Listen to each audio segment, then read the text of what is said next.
Hello, this is Hi Bob Warbob, and let's play some Ultimate General Civil War. Hello, and welcome back. This is Hi Bob Warbob, and I am going to show you one of the biggest cheats that I have found in this game. If you don't want to use it, I don't blame you at all. I think that it is it's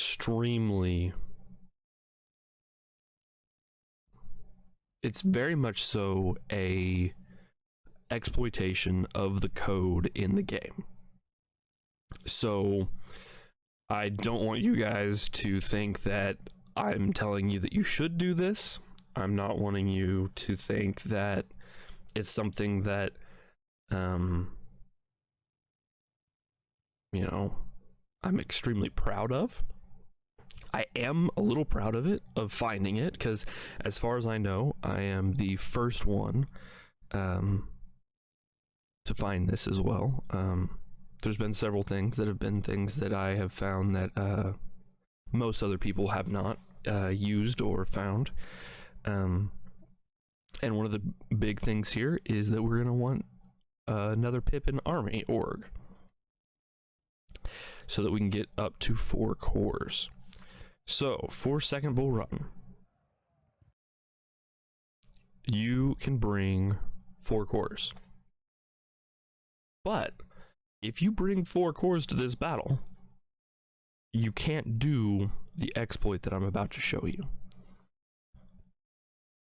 You can only bring 3 cores. If you bring a 4th core, completely wipes it out. Unless you win early, before your 4th core comes onto the battlefield. Then you could do it. So, the goal here will be to make as many 2-star units as humanly possible. And everybody knows how to do that, right? You take your best leaders, you put them in charge of units, and then you dilute it down until they just barely have 2 stars. Easy, right? I've showed you guys how to do that several times, so I'm not going to show you guys how to do that again. I'm going to skip forward a little bit and just kind of go through the different saves that I have and show you the steps along the way. Okay, so now we've got the first step.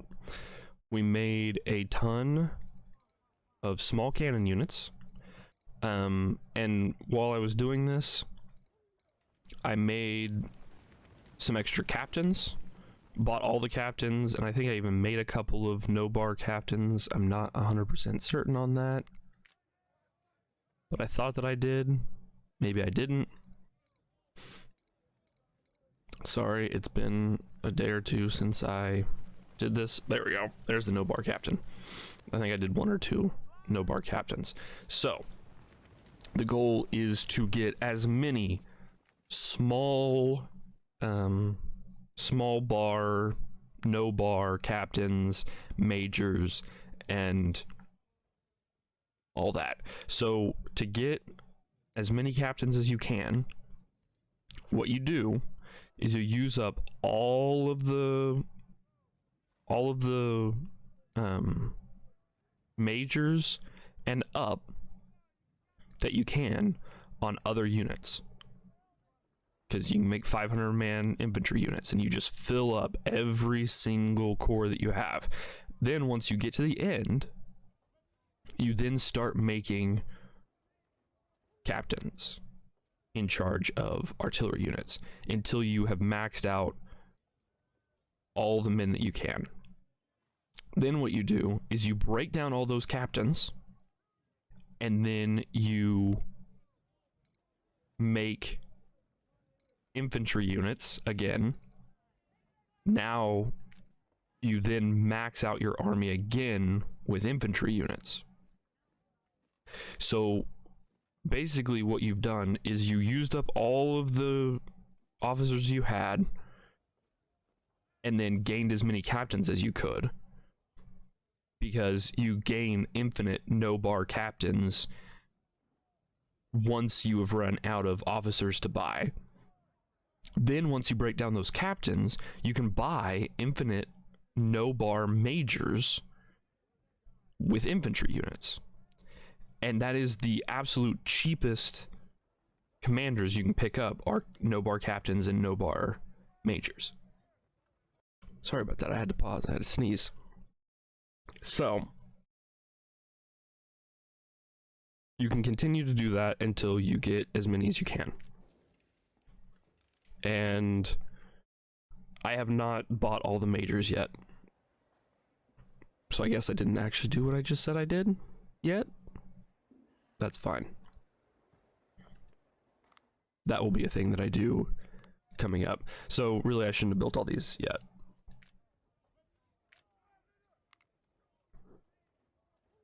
I guess I can show you some of that. Give me a second and I will be right back. I'll find where I needed to be to do that. Okay, so here I accidentally bought one no-bar major. Did not mean to do that. So now I'm not sure if I will have enough cannons to do this. I might have misunderstood exactly what point I was at, which is fine. We'll go ahead and put those guys up there. So now we need 13 units of cannons. That's 4 and 5 is 9, 10. We only have 10 units of cannons that we can even place. Just for example's sake, because I would never actually do this, I'm gonna break down this unit. Don't ever do this. These are completely rookies. Don't ever do this. This is just because I don't have a save point where I can show you guys what I did. So we're gonna get rid of... Wait, there was a different way I could have done that. I could have just gotten rid of these. With these guys in charge of them. I knew that. Okay. And then just made 500 man infantry units in here.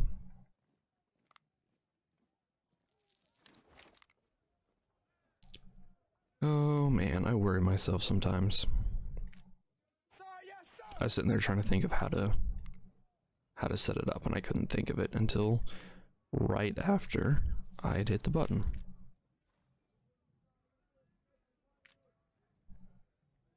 Okay, so now we should only be able to buy no bar majors. We would have been able to buy one more captain if I hadn't made that mistake. That's fine. Artillery brigade. And my actual build, I didn't buy as many as I probably should have. That's fine. Doesn't really matter. Of course, at first you don't get to buy no bar captains. You have to buy the ones that actually do have experience at first.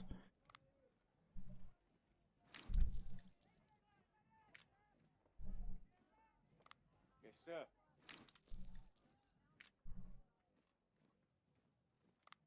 Sir, yes, sir. Okay. I think this will be close to the last one. I'm not sure though. At some point it's going to be the last one.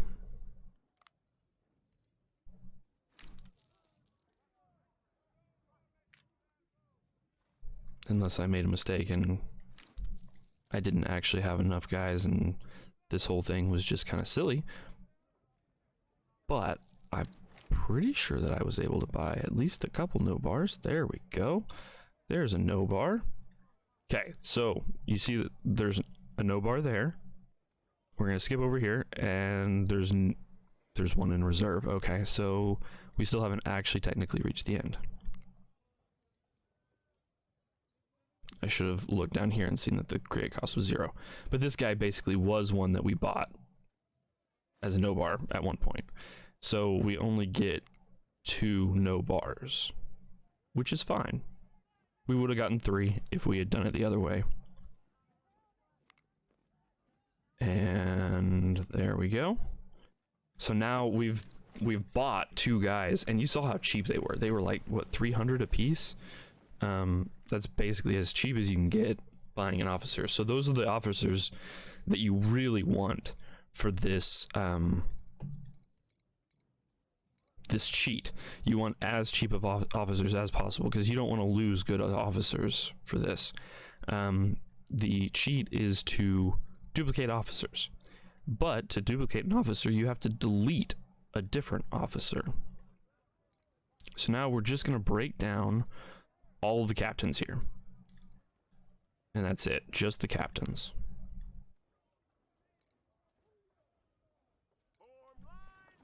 Because whenever you come back around to sorry about that, I had an alarm, and you make sure that you don't have any other captains anywhere. So we have no captains anywhere, so we're good. Now we want to make infantry units. So you see, whenever you go to make an infantry unit, you can't use those captains. You have to use majors or above for infantry units. So it allows you to buy infinite until you run out of places to put them. No bar majors. And they're still pretty cheap. They're not the 300 that the other ones were, but still not bad. So then you just go through and you just buy all of these that you can. And that allows you to have a lot of extra commanders that you can then destroy without losing all your better officers. And without spending as much money as, I mean, with spending as little money as possible as well. So there's a tip for, I mean, you've seen this tip before, at least the major part. Almost nobody uses the captain one though. That's just the cheapest officers you can buy are no bar captains. Normally I would actually suggest, if you aren't trying to overwrite units, I would actually suggest that if you are thinking about buying a captain, instead just use up all of your other ones, and then you can buy a no bar major on an infantry unit, and then just make a cannon unit out of those men. Like, I would suggest not using captains most of the time. There's no real reason to use captains most of the time. They give you almost no command. I don't know. And they just start out so low. But that's just me. We'll pause and we'll be back. So, here we are at the finished product. The goal of today is to duplicate all of the officers of all the brigades in this unit. Now, I did leave one empty slot so that I can move units around, because I might want to do that between days. Now, in the end, I accidentally make a mistake, forget to save before day 2. Before day 2 starts. No, day 3. I forgot to save before day 3 starts, so I had to do it in one take.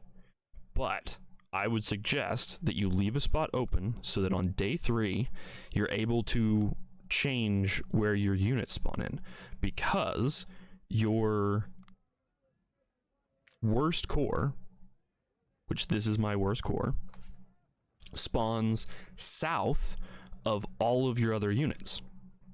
And most of the fighting, if you have taken care of most of the units on the second day, occurs in the south. So all of these units spawned in a spot where they needed to go fight, and all of these units spawned in an area where they had to run all the way to the south just to try to be part of the situation. So you can see that here we have a ton of units that are pretty strong but have really bad commanders in charge of them.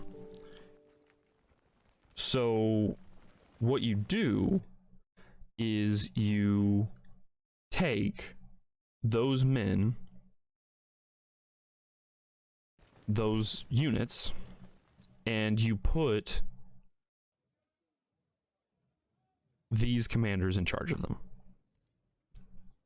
Now, I also did it to 2 of my brigade commanders as well. So, and then this guy just doesn't matter because he's this corps is not ever going to come into the battle. So I know that this guy goes to like one of these corps, this guy goes to another corps, and then this guy will be my first one that will actually go to a unit. So what you can do to check to make sure that you did it right, because I built all these units originally with these men in charge of them and then put them here after. So I can put this captain, because obviously we're going to want to get rid of all of these captains at the end. All these captains will be destroyed. So you put captains in charge of these units, and then you take their officer that was in charge of them, and you put him in charge of the unit. And suddenly it gets its 2 pips back. Its command bar is now full, and its efficiency is no longer low because it had a low commander in charge. Now, what this does is any unit that does not enter the battle will revert to the unit that it was before the battle started. So if I took this unit in the middle of the battle and I had, men available or something, and I decided to add like $20,000 worth of veterans to it or something, at the end of the battle, it would revert to a 4-gun unit with a captain in charge of it, even if I put like a colonel in charge of it. Like if this was the unit beforehand right here, and I in the middle of the battle switched it to have a colonel in charge of it and to be 24 guns, and it never came into the battle, I would lose all of that. It would get reverted back to a 4-gun unit with a captain in charge of it, and that captain would get deleted. So what I'm doing instead is I'm putting a really high unit, a really high commander in charge of the unit, and then taking that commander out, and at the end of the battle, he gets put back in. I hope that makes sense. You'll also get to see it during the camp in the middle of the battle as well. So hopefully I'll be able to explain it there as I explain it there as well. So hopefully that all makes sense. That's pretty much the only things that are interesting about this. I'm gonna go ahead and switch this guy back just because I can. Okay. So all of these units are mostly just cannons that I don't care about. Napoleons, 12-pound howitzers, and 6-pound.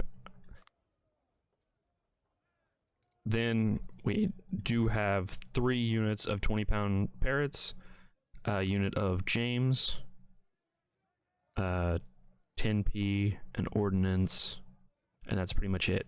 All of these guys are the worst units that I have, but I did go ahead and leave 1 unit with good guns, so whenever you mix these into them, they could have good guns. So what you want to do is you want to have the last unit that joins be the good unit. So you want to have like this unit join this unit, and then you tell these 2 units to join that, and then at the very end, then you tell this unit to join, and then it will have Lorenz's. You want to make sure that this unit does not merge with this unit first. So you want to make sure and have like 2 of these units be close to each other, and then tell the other ones to join, and then have this one come over and join. This probably won't work because it's over 2,500. I don't really care.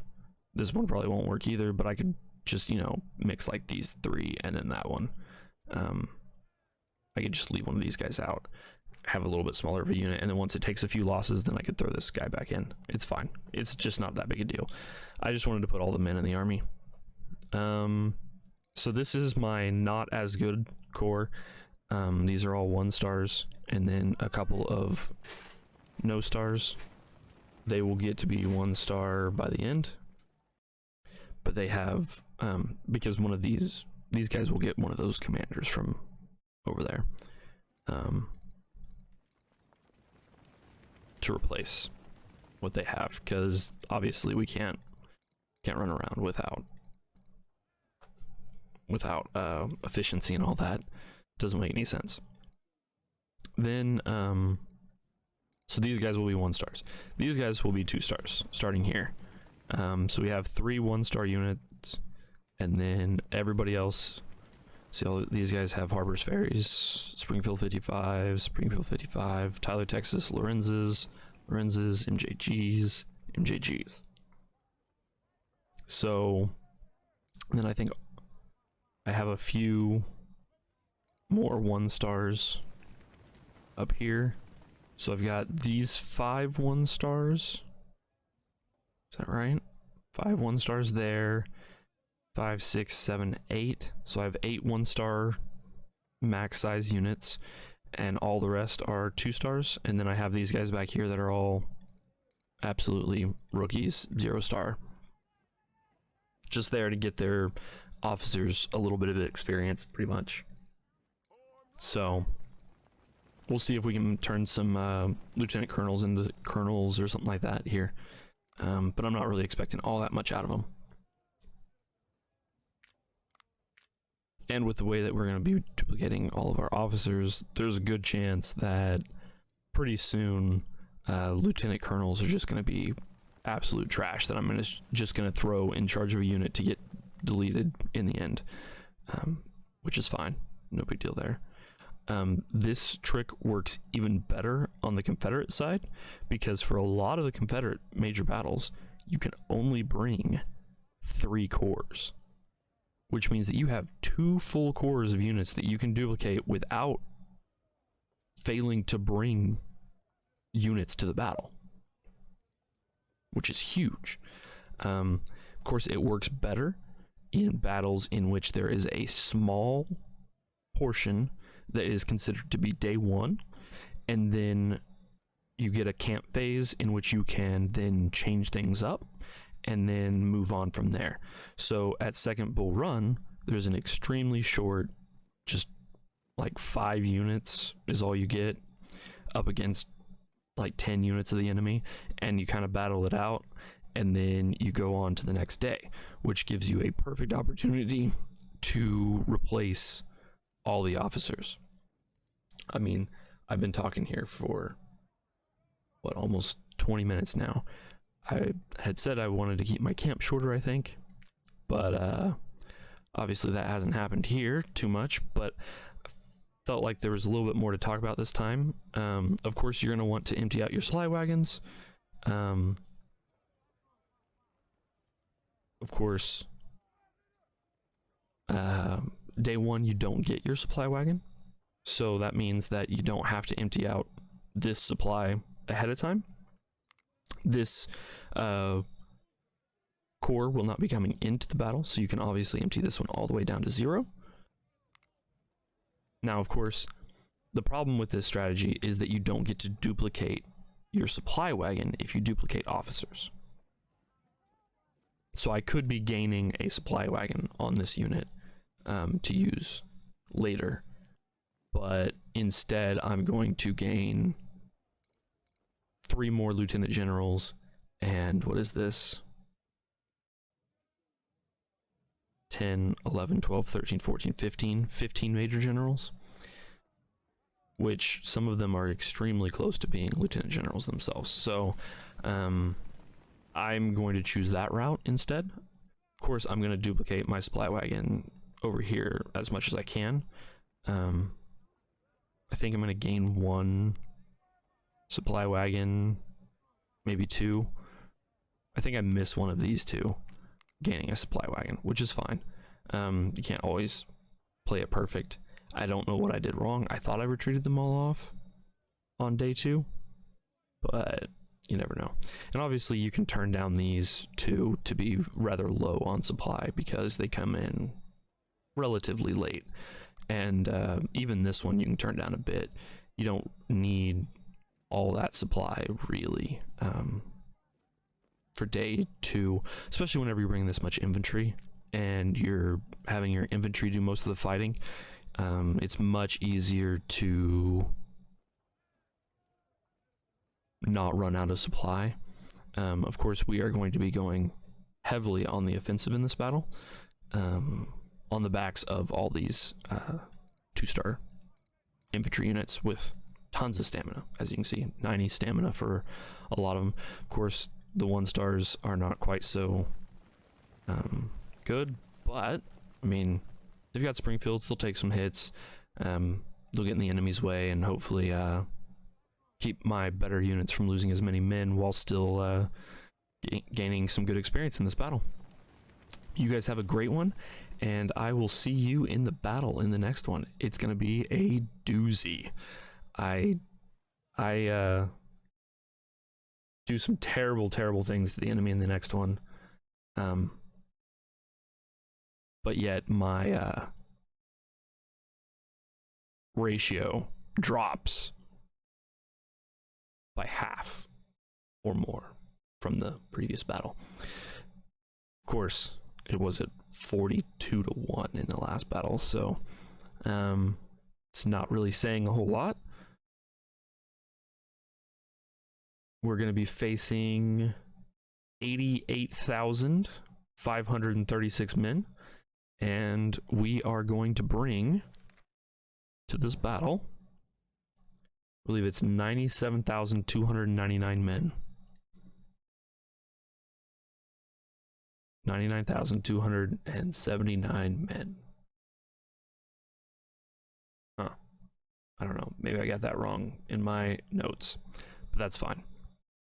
You don't want to place this guy here. Once you place him there, then you can't take him out. So we will be fighting this next time. Obviously, it's going to be a pretty easy battle, seeing as I outnumber them by 11,000 just to start off with. Of course, they'll get more men the second day. So in the end, no, that's not. That's including the men they'll get the second day. So obviously today I outnumber them quite heavily because they still haven't gotten all their reinforcements. Not today, but the next day. Because technically today is only that little bitty battle between just a few units. But on the next day, whenever they get their main starting forces, I don't know exactly what the numbers are, but I outnumber them quite heavily.